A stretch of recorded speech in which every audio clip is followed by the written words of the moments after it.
Thank you for joining us wherever you are. This podcast episode is brought to you by the Old Ways Actual Play team.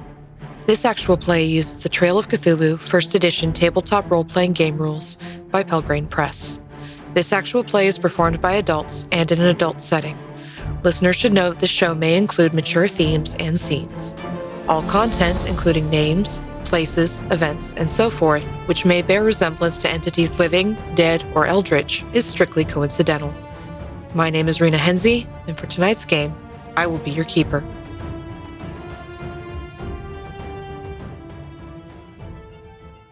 Good evening, everyone, and welcome to another episode of the Old Ways podcast. I am your keeper, Keeper Rena. My pronouns are they, them, and I am excited to bring you another episode of Silver Screams, our 1930s Hollywood campaign for Trail of Cthulhu. We're having a good deal of fun and maybe some horror so far, maybe. And so I am excited to bring you this cast, but before we get into introductions, as always, I'd like to thank you, the listener, and you, the Patreon supporter, for everything that you do for the show. If you'd like to continue supporting us on Patreon, you can do so at patreon.com/theoldwayspodcast, and also give us a follow on YouTube. It helps. All right, so let's get to some introductions. To my right.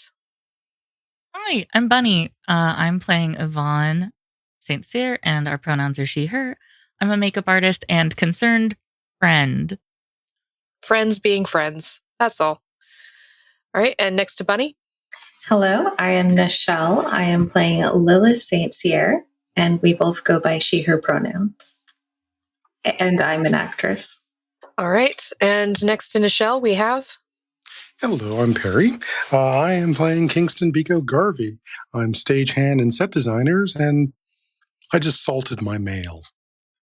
As one does. It's what you do these days. And next to Perry? Hi, my name is Courtney. I am playing Sophia Reed. We both use she, her pronouns. And Sophia is a stressed out seamstress, although not the most stressed out person in... Well, not the most stressed yet. We'll see what happens. And last but never least... Hi there, I'm Emily. I use she, her pronouns, and I play Kitston, or Kit Dubois, a PA who is totally fine. He does not know what stress is. Everything's good. Why would he know what stress is on a film set? Definitely not a stressful job. No stress whatsoever. Wonderful. So we pick up tonight with our cast and crew at the movie studio. We pick up where we left off. And we are going to start this evening with Yvonne, who was heading like a bat out of hell out of the movie studio after receiving a very disturbing letter. Yes, I am on my way. Oh gosh, I guess I'll check Peaches first in case anybody has seen her anywhere, seen my beautiful Dolores. But I am going to reach into my purse and grab one of my mahjong tiles that I keep with me for family reasons. I'm going to drop one of the season tiles in my parking spot that I usually am in at the studio before I rush off. Okay. I'm just going to drop that on the ground, get in my car, and head to Peaches. Okay. You drop your tile and you head off to Peaches. It is still about mid-morning at this point. Well, maybe closer to lunchtime after the meeting and after your get-together with Sophia and Phoebe and Lynn. But you head off down towards the Sunset Strip and you make your way to Peaches, which is not busy at the moment because it's still early in the day. They won't be open for a bit, but you do see Carol inside cleaning the bar. And when she sees you at the door, she rushes over with a concerned look on her face. Yvonne is like visibly shaking a little bit. I'm sorry, I rushed over from the set and I know that I'm not usually here midday. Don't worry, I still have a job and everything. I got mail at the studio from Dolores. Have you seen her recently? Last time Dolores was in was a couple nights ago. Did she seem normal? She was quieter than normal. I just thought it was maybe because you weren't there, but she was sitting in a corner seat drinking. She didn't really talk to most people. She said hello to David and Jonathan as they came in, because they came over and said hi to her. And then she got up and left. I see. I have something I want you to look at. Oh, okay. Yvonne's gonna frantically rifle through her bag and grab the letter, and with a trembling hand that over. I didn't let anyone else see this, but this is not the writing of somebody who seems okay.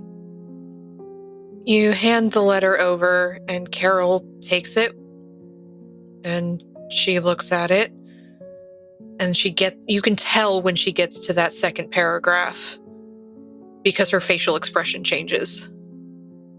It goes neutral for a moment, and then her eyebrows gather together, and her mouth tightens, and then she goes back, she reads it again. The dark things in the dark? What is she talking about? I don't know. We never talked about anything like that, anything in the dark, anything like that before. So I don't know what she's referring to, but you see why I'm concerned, right? That is very strange, and see, her handwriting gets so sloppy in that last part. It's not. You need to find her. Can I help? Yeah, it's funny. I don't really know where to check for her. Usually it's either just mail back and forth, though usually not to our workplaces or here. It's very rare that I interact with her life outside of that. Do you know where she works? Well, do you have her address on any of this mail? Her return address? Yeah, I picked her up the other night. I know where she lives. We could start there. We could have a look for her, see if she's home, if her landlady has seen her, and if that doesn't work, she's a secretary, a law firm, I think. Okay. We'll need to be careful to not. We'll need to be careful to not cause too much of a fuss where she works, but gosh, I don't know if I'll be able to focus on anything until I know what's going on with her. Of course. And she pats you gently on the shoulder, as gently as Carol is capable of doing anyway, which is not very. It'll be okay. It'll be all right. We'll find her. She'll be fine. Maybe she just had too much to drink when she wrote this, that's all. Strange things happen when you've had too much to drink sometimes. Maybe. Also, why send it to my work? Why not my home? Why not talk to me about it here? Why contact me at the studio? It just doesn't make any sense. I don't know. Something seems wrong. Yes, if she's never sent it to you at work before, that would be very strange. It's the first time I've ever received mail at work, and if it's always going to be like this, I'd rather not anymore. No, I understand. Let me lock up, and I'll come with you if you like. Yes, please. Okay. We're not opening for a few hours yet, so there's time. And she hands the letter back to you and makes sure that all the bottles are in their proper spaces behind the bar. And she ushers you out of Peaches and carefully locks the door, puts her keys in her pocket. She's wearing trousers, Carol is, which is very bold of her to do out in the middle of the day. And she puts the keys in her pocket. She follows you to your car. Says, well, if you know where we're going, if you know her address, let's start there. No need to go to her work if you know where she lives. Okay. Yeah, let's start there. She'll try to take a few calming deep breaths and then get ready to drive again, because this is the best mental state to drive in. Mm-hmm. Oh, absolutely. It's a good thing cars of the era aren't that fast. For sure. We might have some trouble otherwise. So you set off for Dolores's apartment, and the sunshine of this beautiful June day is very much at odds with your mood and with how you're feeling right now. Carol is trying to be comforting as best as she can, but you're very, very, very stressed out right now. And so we'll leave you for the moment with Carol in your car heading to Dolores's apartment, and we'll check back in at the studio. Kit, after getting this horrible picture and having to steady yourself, run to the bathroom, what does Kit do? Does he put the letter away? Does he leave? Does he try to go back to work? What does he do? Kit is currently in the men's room. He bolted in there, immediately made sure that there was nobody else there, and then just splashed as much cold water on his face and neck as he could without totally getting water all over his clothes. Mm-hmm. And after that, he's going to tuck the photo away where he doesn't think anyone will find it, and try and put on a smile, go back to work. Okay. Nothing unusual is happening. Everything's fine. Nothing to see here. You're all good. You're all good. It's fine. Healthily processing emotions. Mm-hmm. Instead of burying them deep down. That's totally not what Kit does. So you put your professional mask back on. This kind of pleasant, cheerful smile, the looking people in the eyes when they talk to you, the holding your clipboard and taking notes, and you steady yourself as best as you can. But anyone who is looking closely would still see a slight tremble in the fingertips as you write, or as you hold your hands down by your side with your clipboard in tow. You're holding it together as best as you can, but with that stability fail earlier, you're still shaking slightly. But everybody's so busy with their own work, they don't seem to notice that much. So you head to Director Moore's office with a stack of papers. And you enter the office after knocking, and you see Director Moore sitting in his chair. The tie is askew at this point. His sleeves are rolled up again. And he's lit a cigarette, which you recognize to be one of his signs of stress. And he is just smoking away. The air is filled with the scent of the smoke from his cigarette. He rolls his own cigarettes, and this is kind of a calming activity for him, is that act of rolling up the cigarette and then smoking.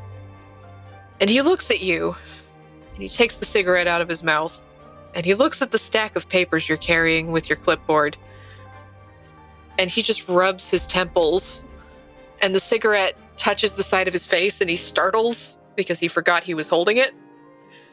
And he stubs it out and just sighs. Okay, what's the damage, Kit? I mean, they're not all bad. They better not be. It's mostly a list of supplies people need. I think some of the actors are making some requests. I know specifically that Miss Elliot needed a different type of water put in her dressing room. I've made a note for that. Different type? It's all water. Yes, sir. I didn't bring that up. Mountain spring water? Is that what? I'll take care of it. That's below you. But there are some lists here, and I hand over some of the stuff that Costumes gave me, some of what Kingston handed me that he needed. I can take care of managing this. Just wanted to check with you first before. Thank you. And he takes a quick look. You can see him mentally calculating figures in his head. Like, you see the numbers almost in the air as he's looking at the lists of things people need. That is a lot. All right. We'll see what we can do. That is quite a bit. Sir? I think we can make it work. I think, we had some extra money come into the budget due to things beyond my control. So I think we should be, as long as we're frugal with reusing costumes and reusing some of the set pieces, I think we can manage. May I ask something, sir? Of course. Mr. Hudson, Michael's replacement? Yes, Blake. Yes.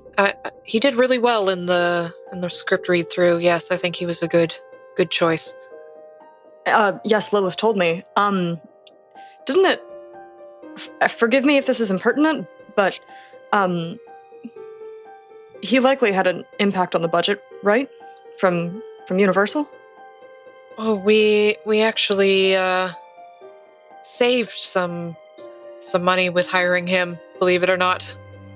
How? So that's just interesting. He's taking less than it took for Mr. Collins. Wow, that's generous of him. Mm-hmm. And if you'd like to try and get some more information out of him, you can make me an interpersonal skill roll. You can tell me which one you think is more appropriate to how you're asking, or you can make a case for what you're asking. You'll roll a d6. You can add points from your pool if you'd like to, and see if you can get some more information from him. I think I'd like to try an assess honesty. Okay. So give me that roll. Are you adding any points from your pool? I'm gonna say no for this time. Okay. It's difficulty 3 on this one. Got a 4. Okay, fantastic. So he looks at you and says, "You can keep a secret, Kit. I know you can. You've worked with me for a bit now, and you hear all sorts of things as you go around the studio. And this might be important for you to know, just to manage things. Mr. Hudson is..." And he's casting about for words. "Someone at Universal learned that his heritage is not what he appears. It's not common knowledge, but he was let go from his contract at Universal, and so we were able to snap him up." I see. I won't spread that around. Mm-hmm. He's a very good actor. And well, it's not common knowledge, so we can still use him, and he's a good actor. And keep all this to yourself, of course, Kit. But absolutely. In case you hear anything, it's good for you to know, so that you can tell me. So, yes. And he looks a little bit uncomfortable. Thank you for telling me, sir. And one other thing. I don't quite know what there is to be done about this, because I know it happens before, or it's happened before.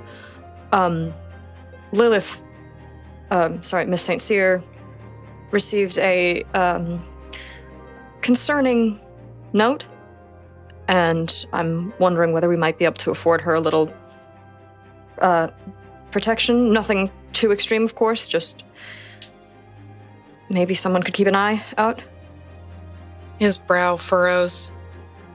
A letter? A note? Show it to me. Do you have it? Kit is going to hesitantly pull it out of his pocket, unfold it, and hand it over to Mr. Moore. He looks at it, and then he reads it again. It's not as threatening as the most of the letters that our talent get, but it is mildly concerning, yes.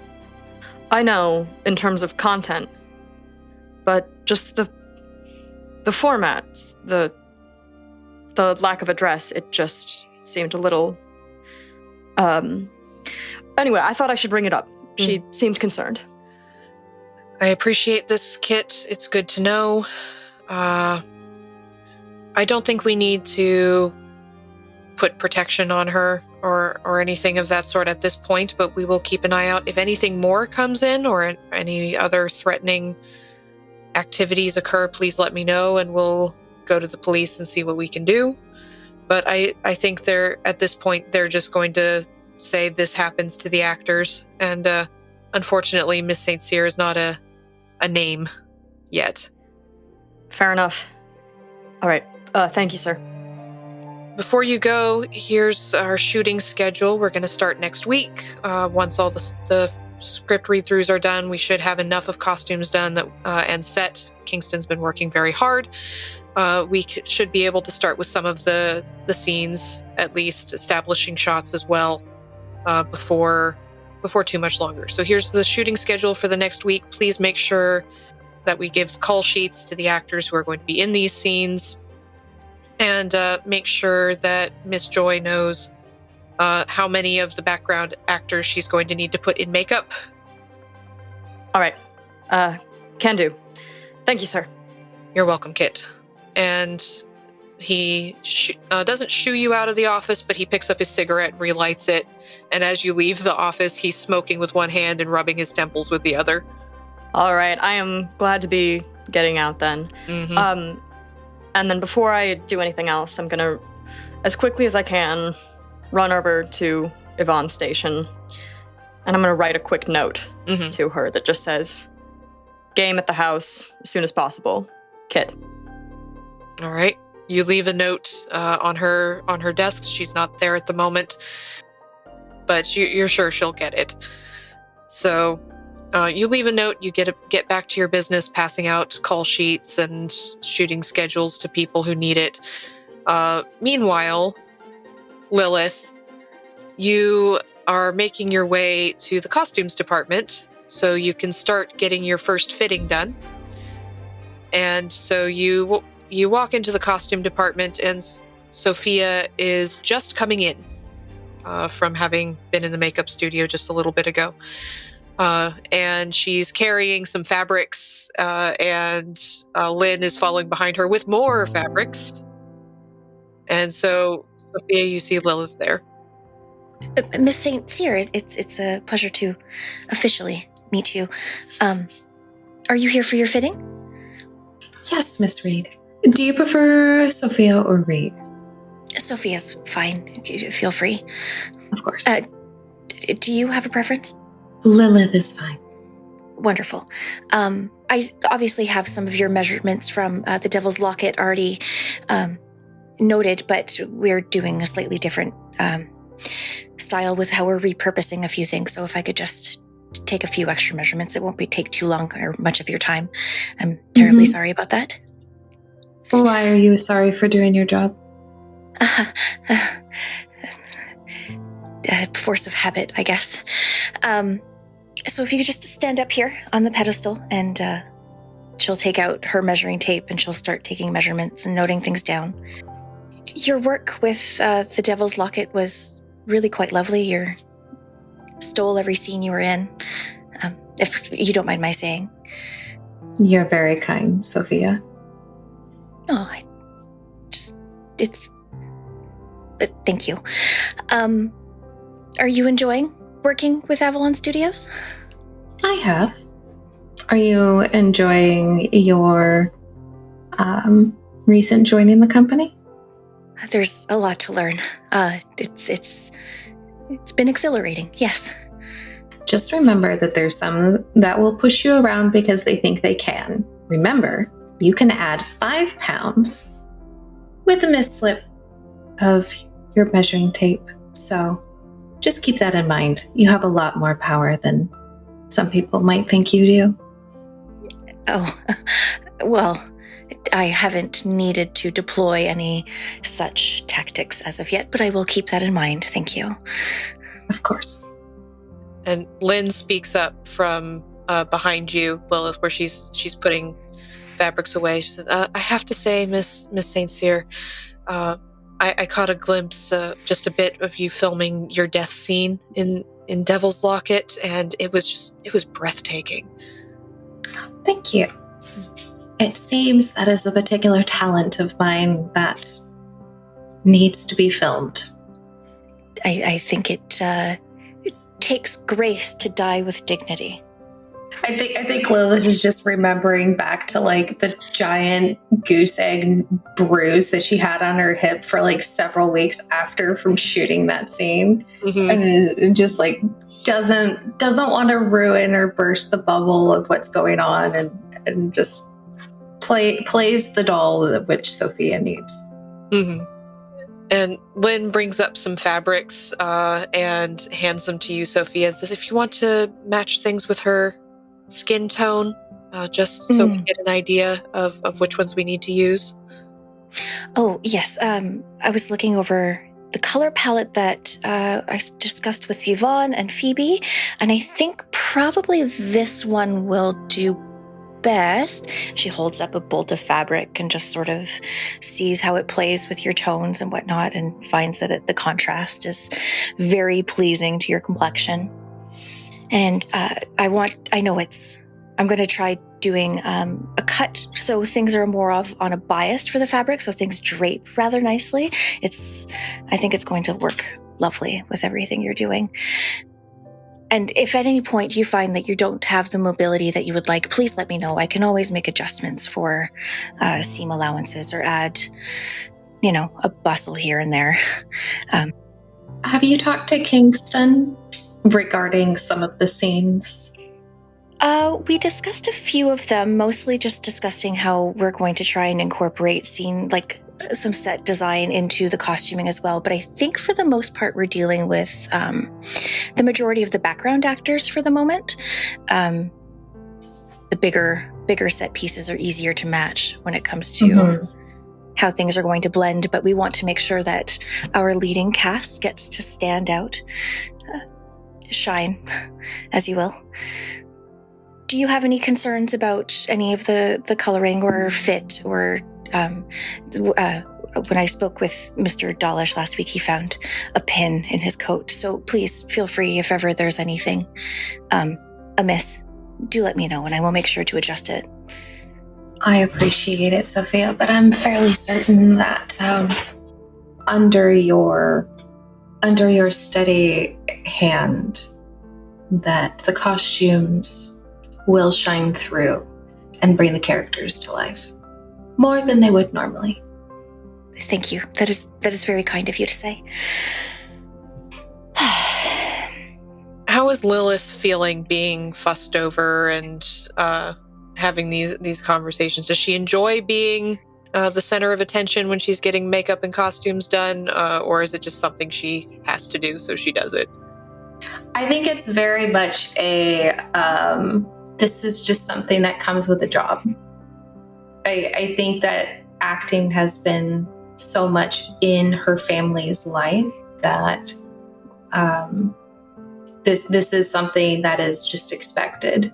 The fussing over and everything to make sure that the character and the emotions and everything come across the best way. So, yeah, she's probably totally fine with it. Good. Yeah, you're used to it at this point, and you've had to do it so many times, and every time you get into costume, you get fussed over. Every time you get into makeup. So I'm just glad that there's not a lot of mud this particular round. So I think Lilith is more relieved of not having to wear heavy, wet clothing. As far as you know, you get to stay dry the whole time. It'll be a relief. So we'll leave the two of you for the moment doing your costume fitting with Lynn, more fabrics and so on. Sophia, you'll have to do more of a consultation with Yvonne at some point together with Miss St. Cyr to make sure everything matches her skin tones properly. But for now, you're focused on the measurements and the fabric choices. So we'll leave y'all there for the moment. And Kingston, you were headed to the salvage yard, correct? Yes, I grabbed one of the other workers and our largest truck to be able to bring back scrap that we can use to repurpose. Okay. And hopefully save some money on. Definitely. So you head to the salvage yard with Gideon. Gideon's one of the other stagehands. He's a big man, fairly muscular. He's used to moving heavy things. He gets called for this kind of work quite a bit. And you make your way out. It's warm. It is so warm. And obviously this is pre-air conditioning in cars. So you are very, very warm. But you make your way to the salvage yard, and you see an old man seated out front. He's got a cigarette in his mouth. It's not lit. He's just kind of chewing on it. And he looks up as you drive up. You can see all the scrap metal and everything behind him, and says, "What can I do for you?" Good day, sir. Looking to see if we can find some stuff that we can use for one of the studios. He nods very slowly as if he's chewing on this. All right. Which studio you with? Avalon? I seen one of you folks come around here for stuff before from that one. All right. Well, nobody else is going to use it, so you might as well. Can you lift it? And then he looks at Gideon. I sort of gesture the two of us. Yep, I guess you can. All right. Well, I'm not going to stop you. Just don't make a mess.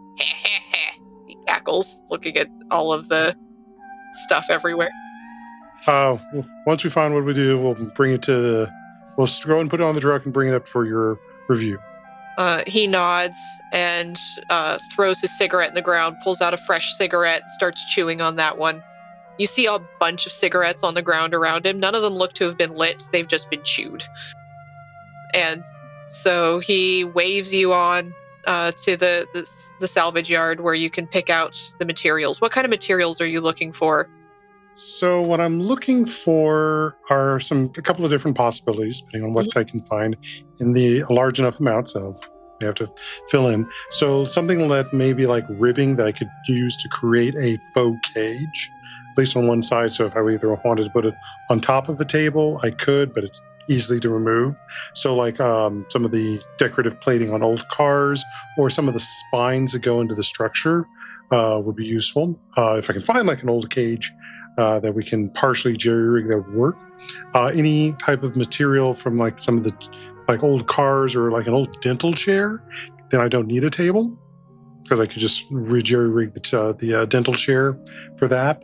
Even something like a Ferris wheel cage might work for it too. But just something that creates a very different look that we can texture, pattern, that will be lightweight for us to move. So you're able to find a partially crumpled car, essentially. There's not a whole lot of old cars because cars haven't been around that long, but one that's obviously crashed into a tree at some point and the front end is partially crumpled, but you're able to salvage some things from it. You find plenty of wire and support metals and everything around here. It takes you a little bit of time. You and Gideon working together. It does take you some time, but you're able to pull together a good bit and put it in the truck. So you find pretty much everything you're looking for. You think you're going to be able to save the studios a good bit of money with what you found here. It's just going to be a matter of time and redoing the fabric. Because were we able to salvage enough of the interior upholstery of the car and the seating? Because I can rearrange that to turn it into sort of like a bench seating, something that I can put the cages. May need costuming's help to reupholster, but absolutely, yeah, you're able to find that stuff. It's a pretty decent sized salvage yard. It just takes you time, right? So you find everything you're looking for. You make mental notes about what you can use each piece for, or how you can potentially reuse things, and you put them into the truck with Gideon's help, and you can head back out. And the old man sitting at the front, is chewing on yet another cigarette. You don't know how many he's gotten through at this point. And he looks at what you've got. He nods very slowly. Says, movie folks. Shakes his Making head. the magic. I don't hold with them talkies.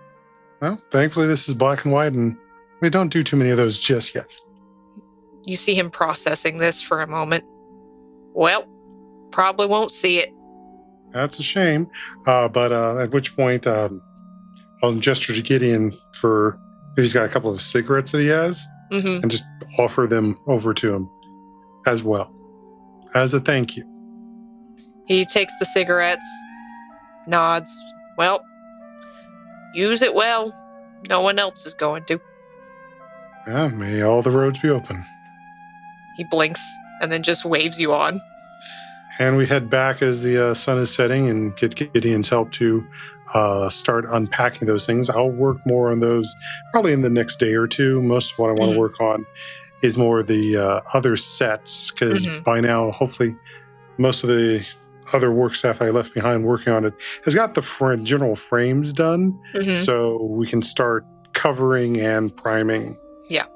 Because I want to be working on that for most of the night, especially so that everything can dry for the preparations I want to do to it. Absolutely. Andy has come back at this point. He has delivered all of the samples that you required him to. He's just sitting there waiting for you when you get back. Everything go all right? I went over to lot 2 to see if they needed help with the horses, and they shooed me off. And so I came back, and I thought you might need help, Kingston. So he's sitting on the floor. I'm here if you need me for anything. He gives you this eager smile. You can help me with starting to. So go get a couple of bags of the plaster. We're going to need to start. We're going to get them ready, but otherwise, after you get that, go get the muslin. We need to start cutting it up into strips so we can start wrapping the props. He nods eagerly, stands up, and I can't get in too much trouble with cutting things, right, Kingston? Just don't cut yourself. He blinks as if this was not a possibility that had even occurred to him.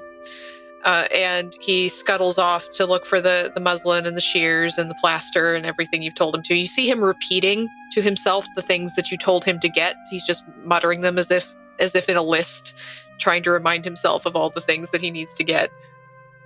All right. And Gideon starts helping you set things up. He's a very quiet man, doesn't really talk much, just does what you tell him to, moves stuff where you tell him to. Occasionally he has a little suggestion on where to place things, but in general he just goes along with what you need him to do. Yep. So we're building up sort of an assembly process along that multiple things could be done at the time, depending on what stage they're at. So you get to work. You know you're going to be here for a very, very, very long time. And once Andy has come back with the necessary stuff, then hoping she hasn't gone home tonight just yet, I will ask him to go to see Betty and get me a couple of meals.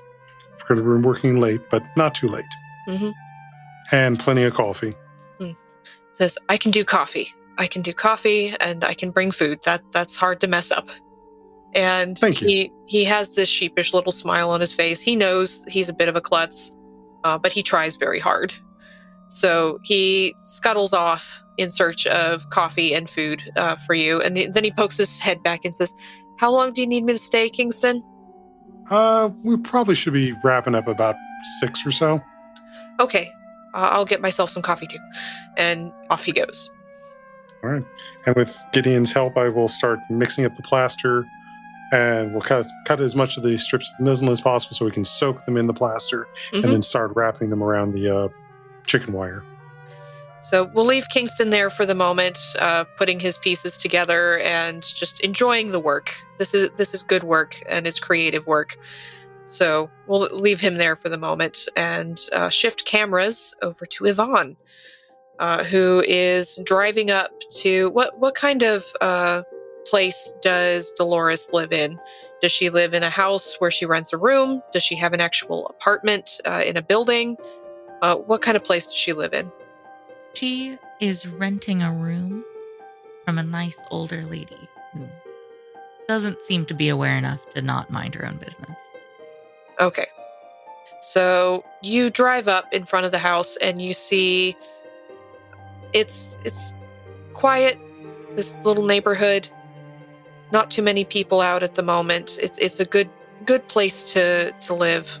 Dolores seems to like it, at least from what she's told you. Do you go up to the door and knock?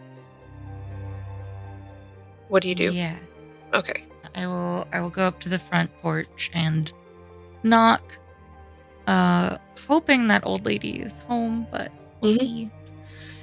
You knock on the door, and it takes a moment. You hear shuffling around inside, and then the door slowly creaks open, and you see Harriet, Mrs. Wilde, who is the landlady, and she slowly opens the door. She's got little glasses perched on the end of her nose. Her graying hair is pulled up in a bun at the back of her head. She's wearing a very neat dress that is at least 3 decades too far back, 3 decades out of season. But she looks very proper, as a lady should. And she looks at you and says, "I've seen you before, yes?" Yes, I'm a friend of Dolores's. Does she happen to be home? Dolores, yes, she's home. She should be at work, but she's home. Yes, because she wasn't at work today. I was stopping by to talk to her to see if she needed anything brought to her. I know she was feeling a little under the weather, so just seeing if she needs anything. Well, if you'd like to go and check in on Miss Spencer, I can't think it would hurt. I'll call on her and go knock on her door and see if she's up to receiving visitors. Thank you so much. And she slowly moves off, walks up the stairs, creaky stairs, and it takes her a couple of minutes because she's not walking as easily as she might have in her younger years.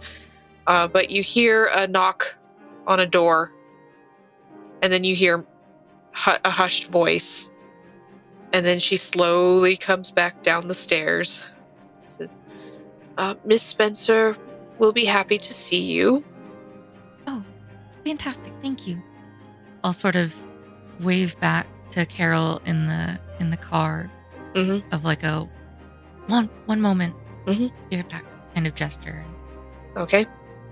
So Mrs. Wilde holds the door back so you can enter in, and you go up the staircase to the second floor. This home only has 2 floors, and you see there's a couple of doorways down the hallway, but one of them is slightly ajar. So you go over, you knock, and you hear Dolores say, "Come in." I'll peek a little bit into the room and wave. Hi. So Dolores is sitting on the edge of her bed. She's wearing a dressing gown. Her hair is a bit mussed up. She's not wearing makeup. It looks like she maybe hasn't gotten out of bed today. How are you? I had a headache today and couldn't go into the office.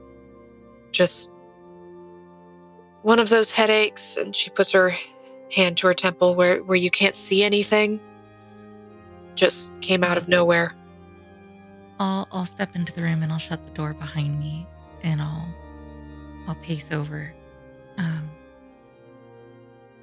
I received your letter to the studio. Her brow furrows. I didn't send a letter to the studio that I know of. I wouldn't write to you at work. I did think that was peculiar, but... And she'll get the letter back out of her bag and the envelope that says it's from Dolores, and it seems to be from you. It says it's from you. It mentions our night the other night, but it was quite concerning to read, so I dipped out of work right before lunch. I hope that's okay. Of course. She looks at the envelopes. I did start writing you a letter, and she pulls the piece of paper out and looks at it. This is the letter I started yesterday before my headache. But I never finished it, and I didn't send it. And she looks at this scrawled second paragraph where it repeats things, and she looks very confused. I don't remember writing that. I got up this morning and my head still hurt, and I was looking for this, and I didn't see it on my desk, and I thought I must have put it away somewhere, and that I couldn't remember because of the headache. I didn't send this, and I don't remember writing that, but it's my handwriting. And she sits back down heavily on the bed. Yvonne will kneel at her feet and take one of her hands gently. We'll figure it out. We'll get to the bottom of this. Do you have any idea what it could be referencing? I've been having bad dreams for a couple nights. It's always this darkness and storm, but it's so dark. Maybe with my headache, I was just writing about my nightmares without realizing it. And she puts her hand to her temple and rubs the side of her face. I don't understand. Yvonne, I don't know. That's okay. That's okay. You don't have to know. It's all right. She'll rub little calming circles on her hand that she's holding. It's okay. Don't worry about it. Sometimes headaches are like that. We don't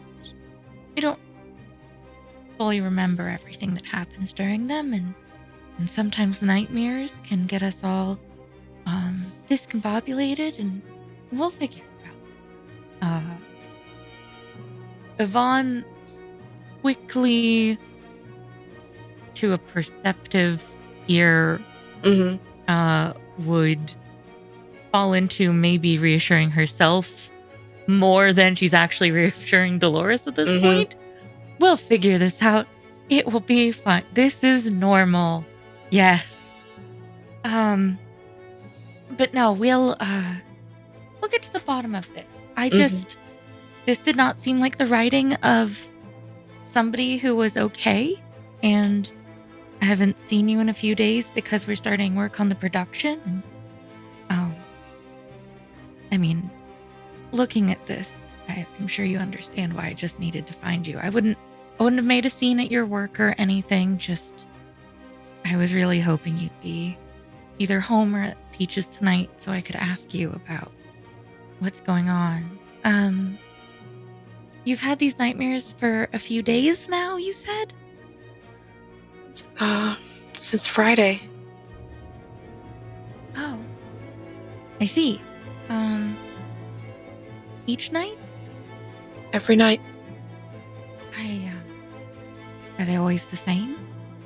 Do you remember any nights that stand out? Or is it just darkness and storms? It's just images that sort of stick. They're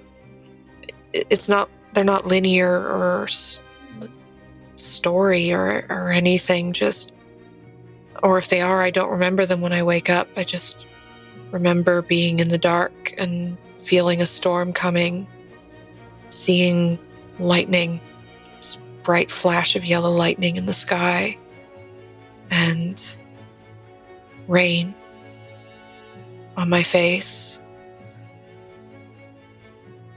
And I'd like you to give me a reassurance roll as you're trying to calm her and talk to her. This is Sure. going to be a difficulty 3. That is a 5. Okay. So you calm her. She's not speaking in that kind of confused, scared tone that she was using a few minutes ago as she's describing the images she sees in her nightmares. She's calmer, almost like she's recounting something that happened to someone else. Just the way you've reassured her. All right. Sometimes I feel like I'm being watched in my dreams, but something I can't see. Or if I do see it, I don't remember it. That's all I can think of. I'm sorry. That's okay. Yvonne's just going to pinch the bridge of her nose and think for a second. I just, that does sound like what's in this letter. I mean, the darkness, watching from the darkness, something seeing you. I wonder, other than our night out, did anything else happen on Friday? No, not that I can think of. I went to work. I came home and got ready, and then we had that wonderful night. It was very good. I thought it was very good too, but if you've been having nothing but dreams of storms and darkness since then, you can tell me if you don't want to see me again. She draws her brow together. It can't be related. Maybe I'm just under a lot of stress. There's a brief at work I've been having to take down, and it's a lot. No, it has nothing to do with you, Yvonne. I had a wonderful time, and I'd very much love to do it again. And I had hoped you felt the same. Oh, I do. I would love to do it again also. The briefing at work. I know we don't really talk about your work much. We usually are distracting ourselves from our work lives when we see each other.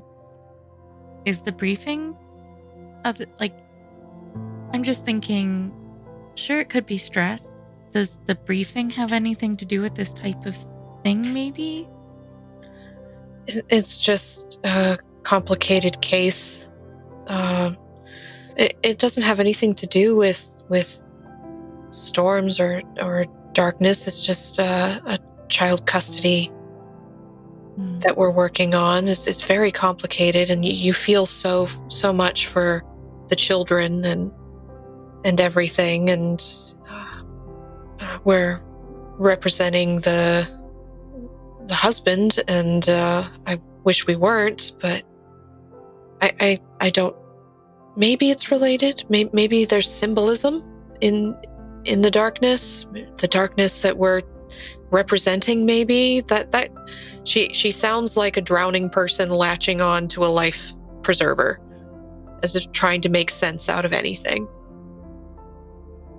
Hearing that tone, Yvonne will squeeze her hand a little bit tighter. Maybe it doesn't have to be related. I needed to know you were okay. I needed to see you after reading this letter. It's funny that between your work and mine, you're the one having nightmares, with this being my new project. Making the things of nightmare manifest in a studio somewhere. You can talk to me. And maybe we need to find a way to blow off some steam for you so that you're less stressed out. We'll listen to some.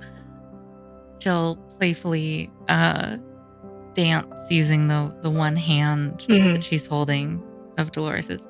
We'll go see a show, or maybe we'll go dance to some Glenn Miller. It'll be a delight. I'll sweep you off your feet like Fred Astaire, okay? And we'll get your mind off of things, and you won't have to worry about your case. And maybe if these are just stress nightmares, they'll just go away, huh? She smiles. That sounds lovely. I'm sure a good night out would make everything better. I'm sure of it. Okay. I have Carol sitting in the car. I was so worried about you. And I stopped by Peaches to see if anyone had seen you since Friday. And I have Carol waiting in my car right now in front of your house. Carol came. That's so sweet. Oh, you should go back then. I'm just gonna rest for the rest of the day and hope the headache doesn't come back. But we can arrange a night out when I'm feeling better and you're not so busy. And I promise I won't write to you at work.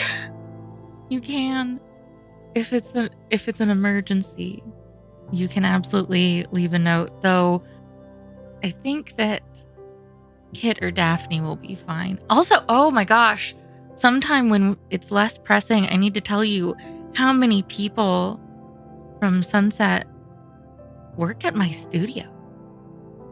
I saw familiar faces from nights out with you on the new set today. I'm so excited. Oh, that's wonderful. We'll have to be careful still, of course. Of course. But I think that between those two being on the project with me and some of the faces there, if you know I'm not going to be home until late and you really need to get a hold of me, it might be fine. We just need to keep up our usual airs.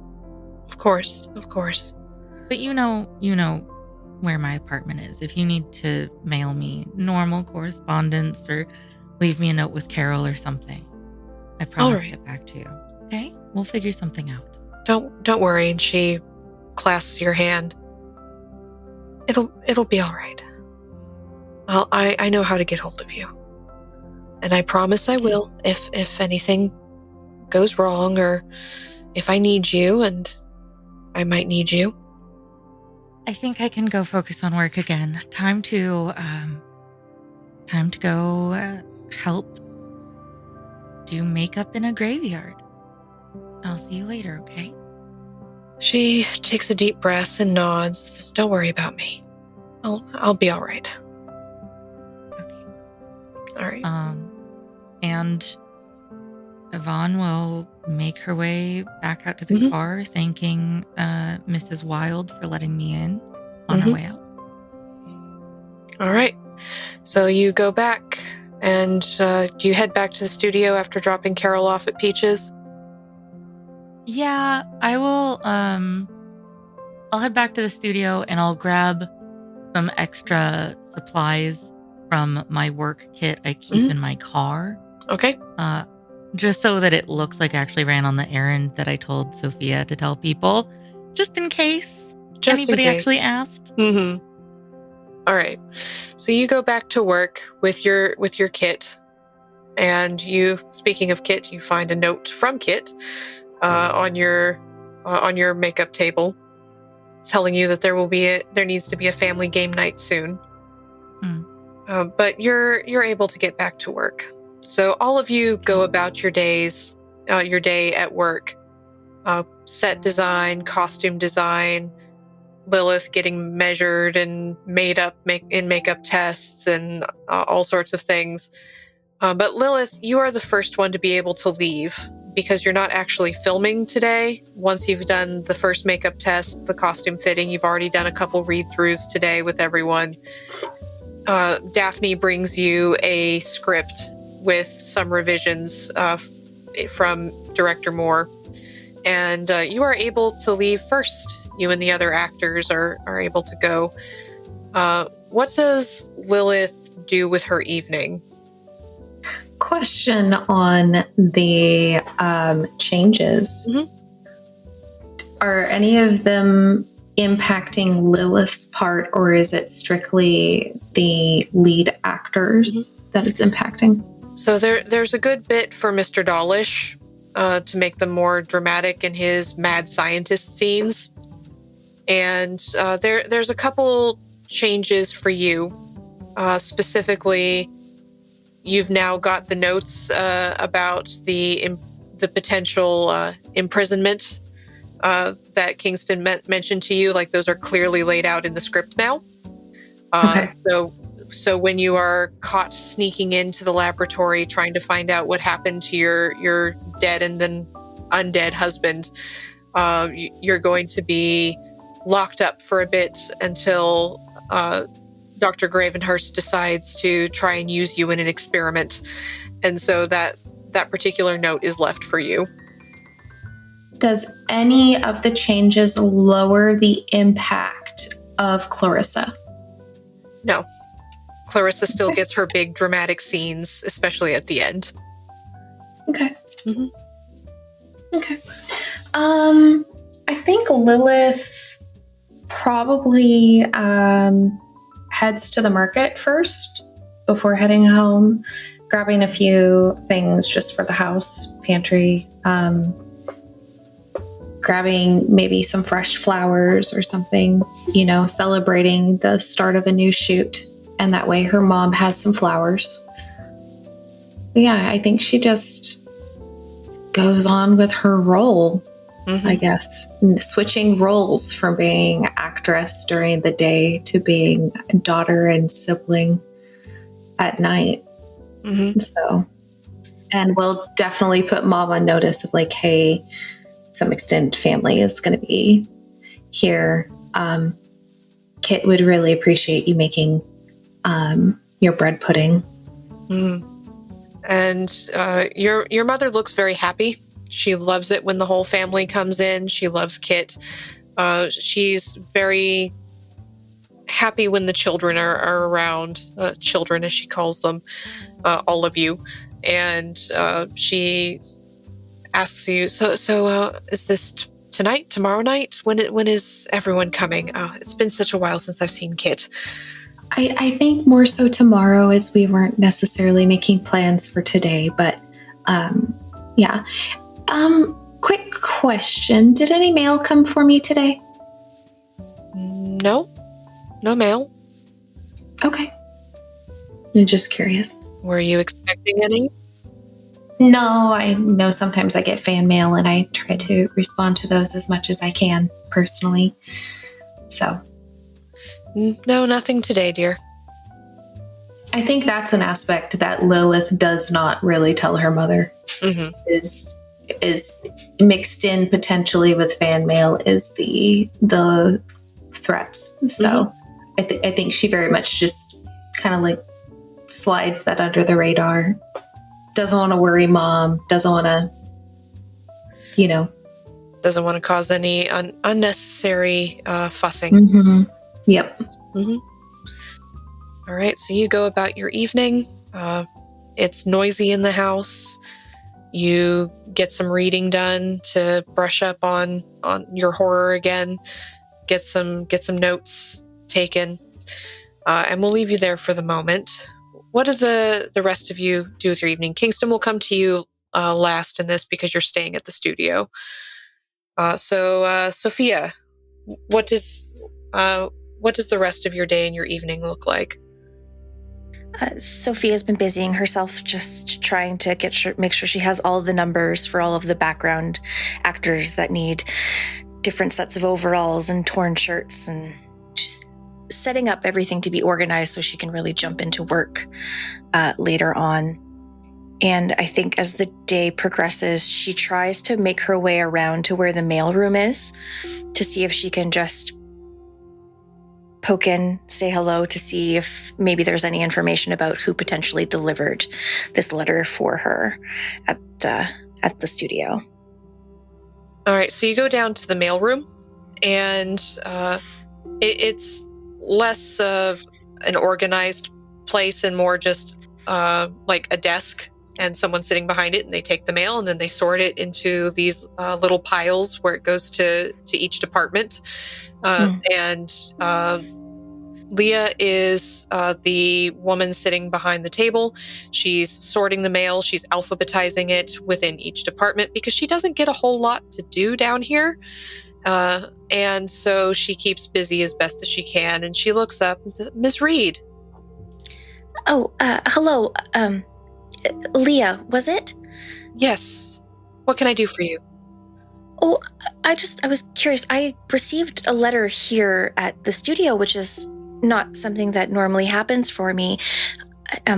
I was wondering if maybe you have a log of who stops in, or if you perhaps remember who would have dropped it off. Maybe. We don't keep a log, unless it's for packages. Was it a package? Oh, unfortunately, it's just a letter. Let's see. Oh, there was a man. He came in with five pieces of mail all at once, and I remember that because it was for 5 different people. You and Miss St. Cyr, young Kit, and Kingston and Miss Joy. Yes. I remember being a little surprised that it was for so many different people and in so many different departments. That's why I remember him. He had strikingly blonde hair, and that's what I remember most about him is his hair. And he was wearing a dark suit, maybe black. He didn't give me his name, just brought it in and dropped it off. I don't. And she gets this little faraway look in her eyes for a moment. I don't even remember if he spoke. He was just there, and then he wasn't. He maybe I looked away or was putting the mail into the stacks, and I just didn't see him leave. Of course, but yes. I mean, you're clearly so very busy in here. Have you maybe seen this gentleman before? Around the lot, or? No, I think I would remember that it was so... Yes, I think I would remember him. I've never seen him before. I'm fairly certain.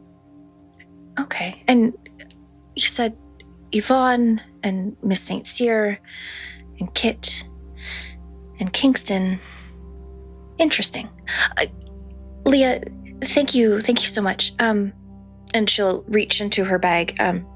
I have a little extra of these cookies my roommate made. Would you like some? She smiles, and the confusion seems to be completely forgotten. She says, "Oh, I get so hungry down here. Yes, please, thank you. You're so sweet." No, it's my pleasure, honestly. You've really been quite a help. Thank you. I wasn't really expecting much when I came, but I figured I would ask. It was quite a surprise to receive a letter at work. Thank you. I'll let you know if I see him again. Would that be helpful? Actually, yes, it would. I would love to get to speak to him. Yes, you could tell them to meet me at the costume office. That would be lovely. All right. Well, I can do that. I can do that for sure. And she picks up a cookie. Thank you. And Sophia hurries out of the office and doesn't want to pry into anyone's business, but knows that the letter that Yvonne received did cause her some stress. So I think she's going to try and find Yvonne before she heads out for the evening. Okay. So does Yvonne stay the full time, Bunny? Yeah. Would she be found still in the makeup room? Yvonne would be staying the full day on set to test looks for zombie or undead makeup, because that's the most out of her wheelhouse. So it's the thing that she's going to be the most worried about looking right without blending into the graveyard scenery too much. So she'll be there trying and retrying zombie makeup on her arm, on any unwitting background actors who are willing to sit in a chair still. Pretty much anyone who she can get her hands on. Come up. I'm sorry, Yvonne. Do you have a moment? Yes. The last of the background actors who so reluctantly let me try their makeup on them for a 5th time today. Just escaped me. So I was just going to pack up and clean for the night. What can I do for you? Well, I came around a corner and was absolutely shocked out of my boots. It's lovely. Perfect. Or terrifying. You're doing a wonderful job. I don't want to pry. I received a letter today, and mine was quite shocking. And I went to go speak with Leah in the mailroom just if by chance she had seen who had ever delivered my letter, and she mentioned that someone delivered yours at the same time as mine. A tall man, blonde hair, wearing a dark suit, possibly black. It's a very generic, perhaps, description, but Leah seemed rather... I don't know that intimidated is the right word, but she seemed... Obviously, he made enough of an impression for her to remember. How many letters does she get in a day? So to remember such a thing is something. But whatever you received is your business. But I felt it was important for you to know that. And Sophia's suddenly getting very self-conscious, feeling like she's overstepping and talking too much, and starts fussing with the hem of her skirt. Leah said that ours were amongst a letter for Kingston, Kit, and Miss St. Cyr as well, all delivered by the same individual. An eyebrow will shoot up when you say the list of names. I see. It's so interesting that thank you for covering me earlier when I left, by the way. I found my friend, other than a bit of a headache, she seems fine. The weird thing is she doesn't remember sending that letter. Oh. It's probably stress from work and lack of sleep, but she only remembers starting the letter. She doesn't actually remember mailing it. So I wonder how this mysterious gentleman ended up with it.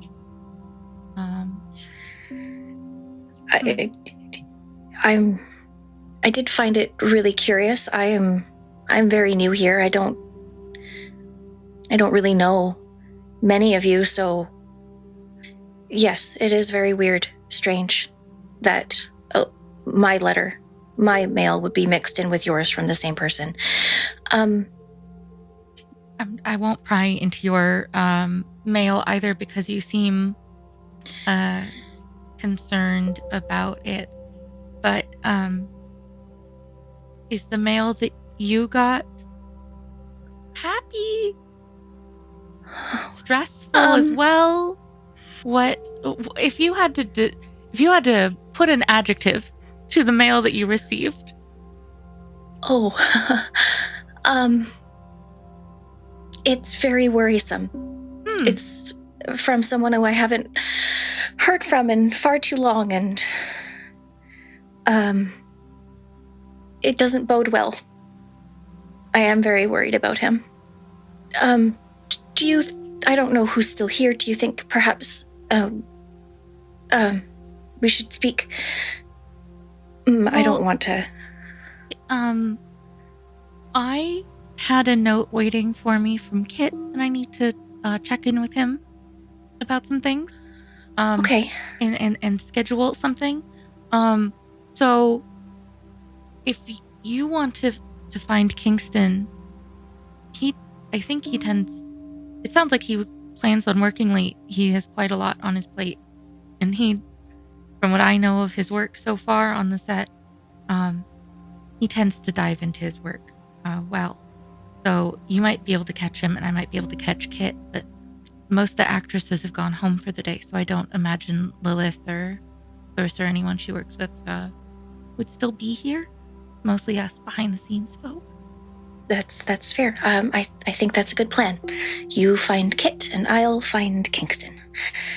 Thank you, Yvonne. Of course. And I'm also sorry. Sorry. It's okay. It's okay. Don't worry about it. I feel like I'm saying this a lot today, but don't worry about it. We'll figure it out. It'll make sense. I'm sure it will. We'll figure it out. But you have nothing to apologize for. You got your strange mail at the same time as mine. I hope your person, with their worrisome correspondence, is also going to be okay. But I think the best we've got is you know where to find me at work. If you she'll scrawl the address of her apartment on a piece of paper. If you really need someone to talk to, this is my address. I tend to be home most nights early in a production, mostly going over color palettes. But if you truly need someone, I know what it's like to not have people. I mean, I was new in town not that long ago. I get it. But I'm going to go find Kit. You find Kingston. It'll be okay. Yes. Breathe. Yeah, I could use a little hit of Daphne's energy just to, again, make me feel a little bit better. We're good. It's great. I'm going to go find Kingston, and as long as you breathe more often than Daphne does, I think you'll be okay. I don't know how she's not always blue. It's great. Okay. Break. Great. And I'll lock up the makeup room and go off to find Kit. Mm-hmm. So you go off to find Kit. Kit, you've been run ragged. It is about time for you to head home. You are ready to rest, get off your feet for a bit, stop dealing with the actors, and get away from all the stress and the hastiness of the atmosphere. But as you are packing up and heading out, you run into Yvonne. Yvonne, hey. Good to see you. I'm glad I saw you. You see my note? Yes. Did you? I heard you got weird mail today. Is this related? Well, that was Lilith suggested it. Actually, she got Okay. Figured we should talk. Yeah. So I got weird mail today. And so did Miss Sophia Reed from costuming. And according to the mailroom, the same strange man dropped off our mail as well as mail for you and Lilith and Kingston. And that's it. Just the 5 of us today. And Leah didn't catch his name or anything, just a somewhat vague description of him was given. But I think it's very weird that we all got mail from this man, even though I know my mail and Sophia's mail was not related. I definitely think we need to do game night at Lilith's, because this is very perturbing. What was yours? A friend of mine is she was just writing our usual correspondence, and then she'd only written part of the letter, and then it just sort of became this jumbled just train of thought, no breaks description of nightmares she's been having every night for the last few days. That she, I've talked to her since receiving the letter. I went offset. And she doesn't remember writing it or mailing it. She only remembers the part before the nightmares. Yeah, that sounds like we should talk. Yeah. So tomorrow then, after work? Yeah, that sounds good. Are you okay? I'm real worried about not just my friend, but also how somebody got a letter from her room. That she thought she stopped writing midway and left in her bedroom to go to sleep for a night, and it showed up at the studio. How that could even occur.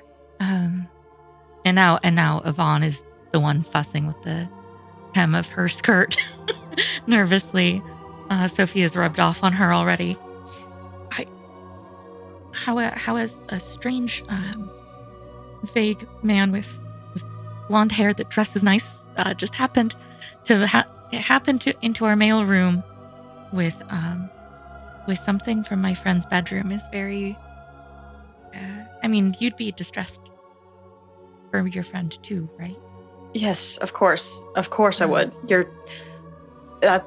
We'll figure it out. We will. It'll be all right. It sounded like Sophia's mail was also very worrisome, she said.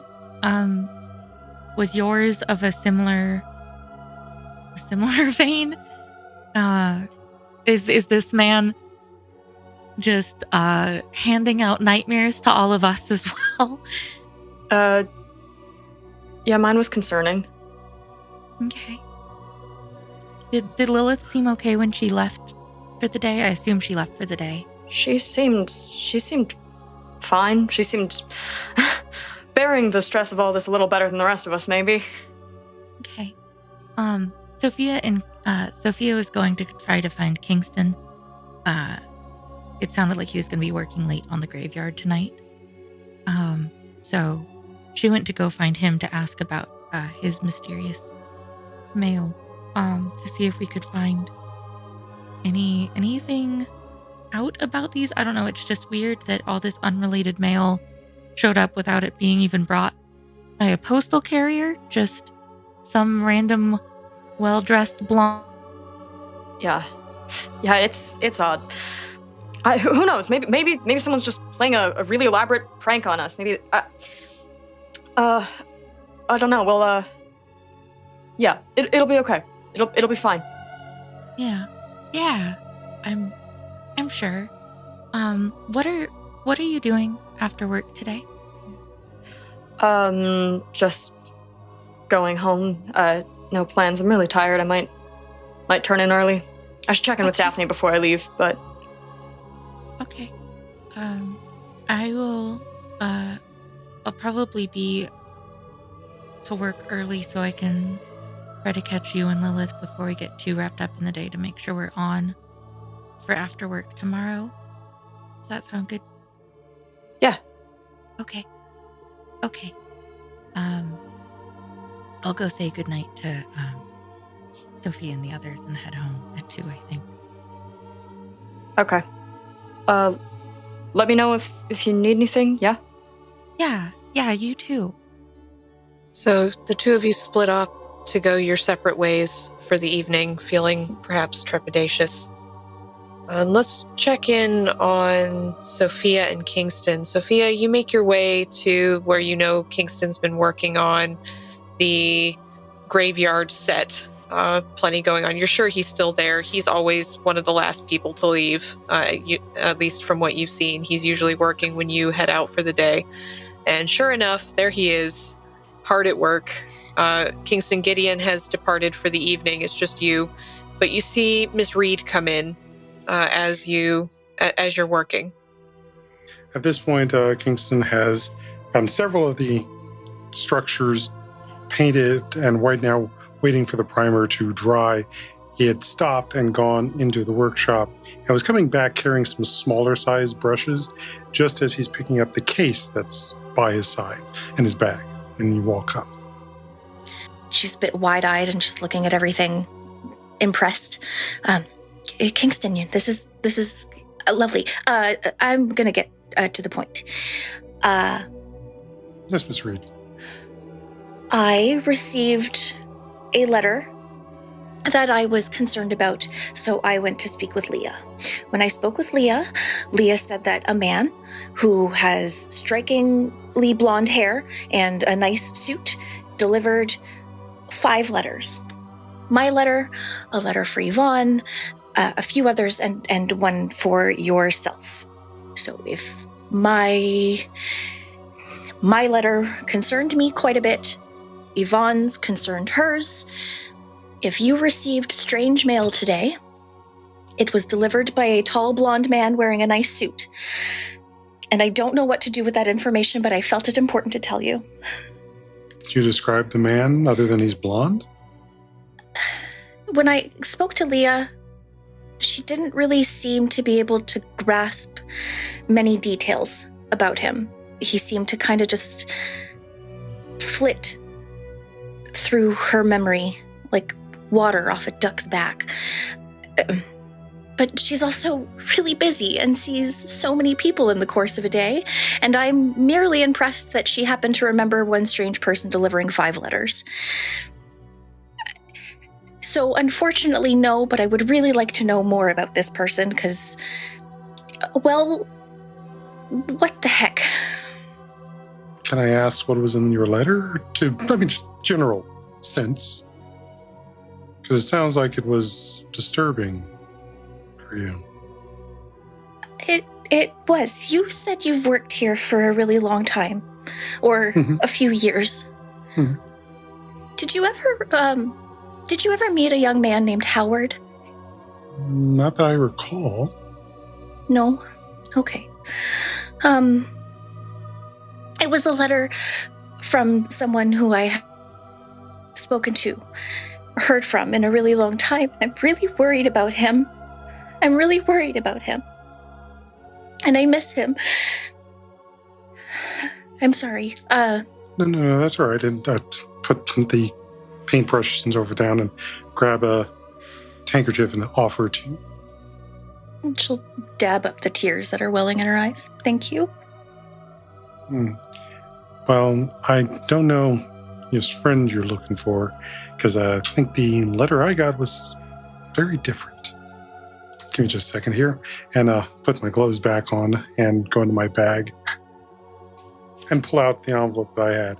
I'm not sure what it is, and doesn't make a lot of sense, but reach into the envelope and pull out the picture that's there, and I'll show it to Miss Reed. Oh. The picture was of Lilith, correct? Mm-hmm. I mean, that is a lovely picture of her. And she hesitates, but she'll reach into her bag and then hesitate again, noticing that you put gloves on to touch your letter. Be like, should I not be touching? You know what? I've already done it. It doesn't matter. Yeah, you'll notice there's probably a few bits of salt falling off of the picture. She'll hand the letter from Howard, her brother, over, which just says, "Help me," with a concerning stain in the upper corner. This is what I got. And I'll take it and look at it, and I will sniff where the stain is. You get the distinct scent of copper. And pass the letter back to him. Thank you. I'm not sure what's going on, and hopefully I can also ask around about your brother. There are a few other people here who are just as old or not older than me, working for the place. But that, and I'll gesture towards the picture. That's not a usual picture that we normally get from one of the actors, as far as I can gather. No, it's very candid. She didn't even know it was happening. Yeah, but that expression, that's not the look you want to send on when you're applying for films. It's very true. Thank you. You're a very calming presence, and I think I really needed that. Well, I hope we can solve what's going on, so it doesn't distract from the film. As I put the picture back into the envelope, and well, have you ever just find some solitude with the creative process, which you know as well as I do? Try something a little different. Maybe got something I can help you paint. That would be lovely. I've given you the information that I could, and I think I'm going to take my leave for the evening. Thank you again, Kingston. Hopefully we find answers. I guess. do. Hopefully the other letters weren't also as unsettling. You said they went to Miss St. Cyr, Kit, and... Miss St. Cyr, Kit, and Yvonne as well. Yvonne's letter was distressing as well. But that turned out to be okay, I think. Well, that's good. I don't want to pry in her business, but hopefully we can the other letters will also end in some positives. I certainly hope so. Yes. Sure.